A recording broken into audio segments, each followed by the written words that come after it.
Iran और Israel के बीच जंग कभी भी शुरू हो सकती है। ईरान ने मंगलवार शाम 400 से ज्यादा मिसाइलें इजराइल पर दाग दी। ईरान के सुप्रीम लीडर खामनेई ने कहा है कि ये मिसाइल अटैक सिर्फ शुरुआत है, हम अभी इस तरह के और भी अटैक करेंगे। वहीं इजरायली सेना ने कहा है कि हम इस हमले का जवाब देंगे। अब ईरान और इजराइल में परमाणु जंग भी शुरू हो सकती है। ईरान और इजराइल दोनों के बारे में दावा किया जाता है कि दोनों ही परमाणु शक्ति संपन्न देश हैं। इजराइल के बारे में दावा किया जाता है कि उसके पास 80 से ज्यादा परमाणु बम हैं। वहीं ईरान के बारे में भी कहा जाता है कि उसने गुपचुप तरीके से परमाणु बम बना रखे हैं। इन दोनों देशों ने कभी अपने आप को परमाणु शक्ति घोषित नहीं किया, लेकिन सूत्रों का यही दावा है कि दोनों के पास परमाणु बम हैं। ऐसे में अगर दोनों के बीच जंग हुई तो बड़ी तबाही मच सकती है। वहीं अमेरिका भी ईरान के इस हमले से भड़क गया है। राष्ट्रपति जो बाइडेन ने अमेरिकी सेना को ईरानी मिसाइलों को मार गिराने का आदेश दिया है। ईरान की ओर से मिसाइलें दागना शुरू करने के बाद व्हाइट हाउस की ओर से ये बयान जारी किया गया।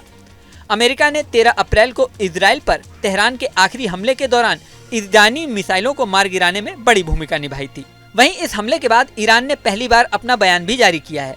इसमें ईरान ने कहा है कि यह हमला इस्माइल हानिया और नसरल्लाह की शहादत का बदला लेने के लिए किया गया है। ईरानी अधिकारी ने न्यूज एजेंसी रॉयटर्स को बताया कि इजराइल पर मिसाइल दागने का आदेश ईरान के सर्वोच्च नेता खामनेई ने दिया था। इजरायली सेना IDF के प्रवक्ता एडमिरल डेनियल ने कहा है कि इजराइल देश पर ईरानी हमले का जवाब देगा। डेनियल ने कहा है कि हम डिफेंस और अटैक को लेकर सतर्क हैं। उन्होंने कहा कि हम इजराइल के नागरिकों की रक्षा करेंगे।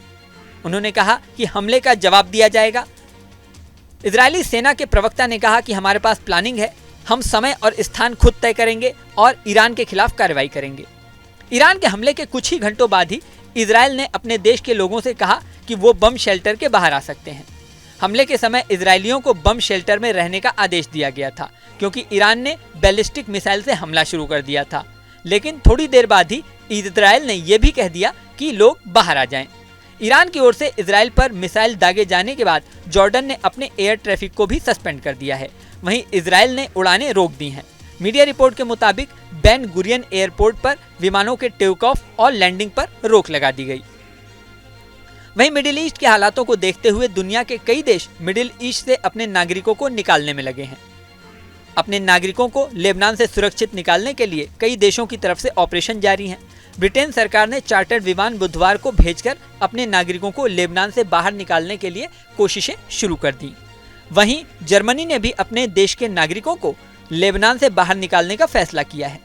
फेडरल रक्षा मंत्रालय ने कहा कि लेबनान से जर्मन नागरिकों को निकालने के लिए एयरफोर्स का A321 विमान पहुंच चुका है। बता दें कि लेबनान में हवाई हमलों के साथ ही इजराइल ने जमीनी सैन्य कार्रवाई भी शुरू कर दी थी। इसके बाद ईरान ने इजराइल पर मिसाइल अटैक किया। अब मिडिल ईस्ट में भयंकर तबाही की आशंका है। क्या होगा ये तो समय बताएगा।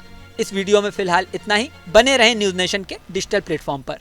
न्यूज नेशन अब व्हाट्सएप पर खबरों की ताजा अपडेट के लिए न्यूज नेशन के इस QR कोड को स्कैन करें।